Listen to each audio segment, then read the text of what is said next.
మీ business ఏదైనా మీ ఊర్లో promotion చేయాలంటే అది సుమన్ టీవీతోనే సాధ్యం. ఇప్పుడే సంప్రదించండి. వరంగల్ ప్రెస్ మిత్రులకి నమస్కారం. జిల్లా పార్టీ అధ్యక్షులు వినయన్న, ధర్మన్న, యాదరెడ్డి గారు, వెంకన్న అందరికీ నమస్కారం. మిత్రులారా, నిన్న ముఖ్యమంత్రి రేవంత్ రెడ్డి గారి పర్యటన తొలి పర్యటన.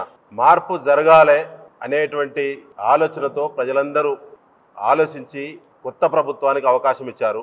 రేవంత్ రెడ్డి గారు నిన్న ముఖ్యమంత్రి హోదాలో మొట్టమొదటి అధికారిక పర్యటనకు వరంగల్ జిల్లాకు రావడం జరిగింది. ప్రతిపక్ష పార్టీలుగా సహజంగా ప్రొటెస్టు, నిరసనలు, వారు గతంలో ఎన్నికల్లో ఇచ్చినటువంటి హామీల అమలుకై డిమాండ్ చేస్తూ ప్రొటెస్ట్ చేయడము, రిప్రజెంటేషన్ ఇవ్వడం అనేది ఆనవాయితీ. పార్టీగా ప్రొటెస్ట్ అనేది మొదటిసారి వస్తున్నాడు కాబట్టి కరెక్ట్ కాదని చెప్పి స్థానిక నాయకత్వం అందరం కూడా ఆలోచించినాం. జిల్లాలో ఎన్నికైనటువంటి ప్రజాప్రతినిధులు, శాసనసభ్యులు కాంగ్రెస్ పార్టీ వారు 10 నుంచి 11కు పెరిగింది. కానీ వారు ఇచ్చినటువంటి హామీలు మాత్రం సంఖ్య తగ్గలేదు, అమలు సంఖ్య ఒక్కటి కూడా లేదు. జిల్లా నుంచి ప్రాతినిధ్యం వహిస్తున్న గౌరవ మంత్రివర్యులు కానీ, శాసనసభ్యులు కానీ ఉమ్మడి వరంగల్ జిల్లాకు సంబంధించినటువంటి ప్రాధాన్యత అంశాలను ముఖ్యమంత్రి ద్వారా చెప్పిస్తారని, స్పష్టమైన హామీతో పాటు కోట్లాది రూపాయల నిధుల వరద కొనసాగుతుందని చెప్పి ఆశపడ్డాం. కానీ కేవలం బీఆర్ఎస్ ప్రభుత్వాన్ని బదనాం చేయడానికి, దుష్ప్రచారం చేయడానికి నిన్నటి పర్యటన తప్ప వరంగల్ జిల్లాకు జరిగింది శూన్యం. ఒక మాట చెప్పాలంటే, గతంలో ఎందరో ముఖ్యమంత్రులు ఎన్నోసార్లు వరంగల్ పర్యటన రావచ్చు, కానీ ఇంత నిన్న ఆయారాము గయారంలా మామూలుగా వచ్చిపోయినటువంటి ముఖ్యమంత్రి టూర్కి వచ్చినట్టే ఉన్నది తప్ప పబ్లిక్ సంబంధించినటువంటి ఏ ఒక్క అంశాన్ని కూడా తను చెప్పలేకపోయాడు. ఇలా ముఖ్యమంత్రి రేవంత్ రెడ్డి గారి యొక్క పనితీరు పట్ల వారి శాసనసభ్యులకి విశ్వాసం తగ్గింది. వారి నాయకత్వాన్ని వాళ్ళ పార్టీ శాసనసభ్యులే వ్యతిరేకిస్తున్నారు. ముఖ్యమంత్రిగా తెలంగాణ రాష్ట్రానికి రేవంత్ రెడ్డి గారు కాంగ్రెస్ పార్టీ తీసుకున్నటువంటి ఆ నిర్ణయాన్ని కాంగ్రెస్ పార్టీ వాళ్ళే ద్వేషిస్తున్నారు, అవాయిడ్ చేస్తూ ఉన్నారు. ఆత్మవిమర్శ చేసుకోవాలి రేవంత్ రెడ్డి గారు, కాంగ్రెస్ పార్టీ. ఇవాళ నిన్న వరంగల్ రాజకీయ యావనికపై అవుపడ్డటువంటి ఒక సంఘటన మనందరూ తెలుసు. 64 మంది శాసనసభ్యులు గల కాంగ్రెస్ పార్టీ రేవంత్ రెడ్డి గారిని ముఖ్యమంత్రిగా బలపరిచింది.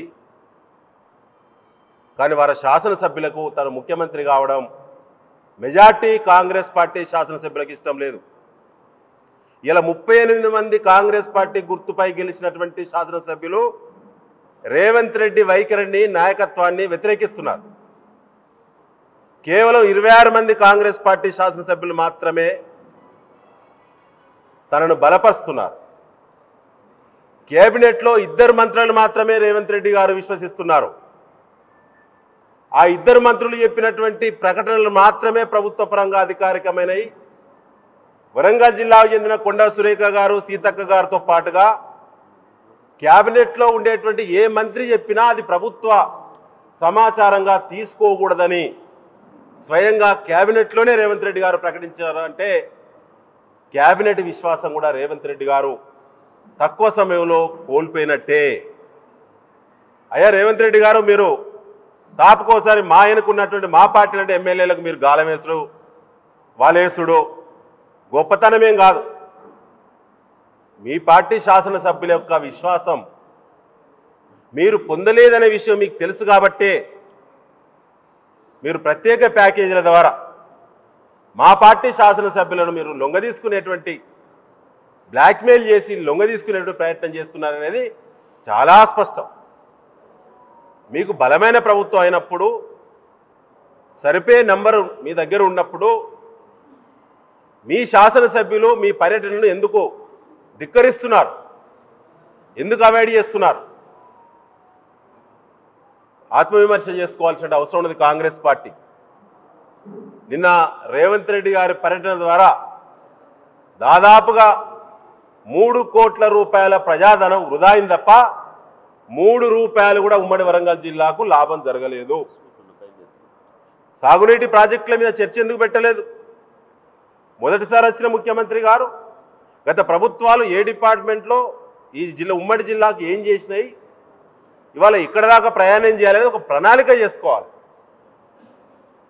ఇప్పుడు 7 నెలలు అవుతున్నది, ఇంతవరకు వరంగల్ జిల్లా, ఉమ్మడి జిల్లా అభివృద్ధి మీద సమగ్రమైనటువంటి సమీక్ష ఎక్కడా జరగలేదు. మంత్రులు చేయలేదు, శాసనసభ్యులు చేయలేదు, వట్టిగానే గాలికి తిరుగుతున్నారు గెలిచిన శాసనసభ్యులు. ఇవాళ వరంగల్ జిల్లాలో అరాచకాలు ప్రభుత్వం మారగానే బీఆర్ఎస్ కార్యకర్తల మీద అరాచకాలు పెరుగుతున్నాయి.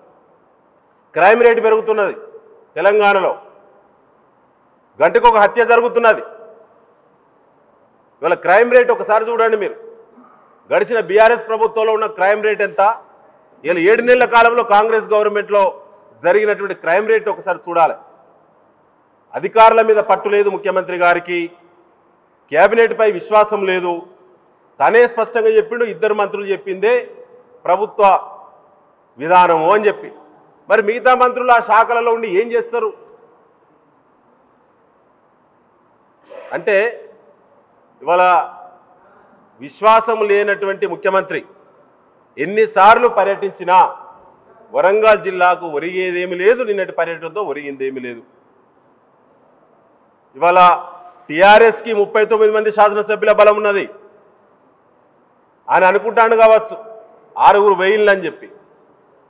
ఇలా సభ పెడితే తెలుస్తుంది 39 మంది ఎమ్మెల్యేల బలం కేసీఆర్ గారికి ఉన్నది. 26 మంది శాసనసభ్యుల బలం మాత్రమే రేవంత్ రెడ్డి గారికి ఉన్నది. 38 మంది కాంగ్రెస్ పార్టీ గుర్తుపై గెలిచిన శాసనసభ్యులు తనను వ్యతిరేకిస్తున్నారు. ఒకసారి బీఆర్ఎస్ను టచ్ చేసే ముందు నీ పార్టీలో ఉన్నటువంటి నీ శాసనసభ్యులు నిన్నెందుకు అవాయిడ్ చేస్తున్నారో ఆత్మవిమర్శ చేసుకొని ప్రజాపాలన వైపు, ప్రజా సమస్యల వైపు దృష్టి పెట్టాలని చెప్పి సమగ్ర అభివృద్ధి మీద ఒక విజన్తో ముందుకు పోతే ప్రజలు కూడా వెల్కమ్ చేస్తారని చెప్పి నేను మరొకసారి మీ ద్వారా తెలియజేస్తా ఉన్నాను. థ్యాంక్ యూ అన్నా. ఇప్పుడు పొంగులేటి శ్రీనివాసరెడ్డి గారు, శ్రీధర్ బాబు గారు మాత్రమే చెప్పినటువంటి సమాచారాన్ని ప్రభుత్వ సమాచారంగా భావించాలి రాష్ట్ర ప్రజలని స్వయంగా ముఖ్యమంత్రి గారే ప్రెస్ మీట్లో కేబినెట్ ద్వారా తెలియపరిచిండు. ఈ రాష్ట్రానికి అత్యంత హై లెవెల్ బాడీ కేబినెట్ ద్వారానే 2 మంత్రులే పాలన చేస్తారు అంటే మిగతా మంత్రుల వాళ్ళ భవిష్యత్తు ఏంది, వాళ్ళకున్న గౌరవం ఏంటి, వాళ్ళ మీద విశ్వాసం లేదా, కొండా సురేఖను నమ్ముతలేరా, సీతక్క గారిని నమ్ముతలేరా, ఇట్లా చెప్పుకుంటూ ఈ కేబినెట్లో ఉండమన్న మిగతా మంత్రులను కూడా విశ్వాసంలోకి తీసుకోవడం లేదా? ఇవన్నీ కూడా వారు చెప్పిన మాటలే, కొత్తగా మేము ఆరోపణ చేయడం లేదు.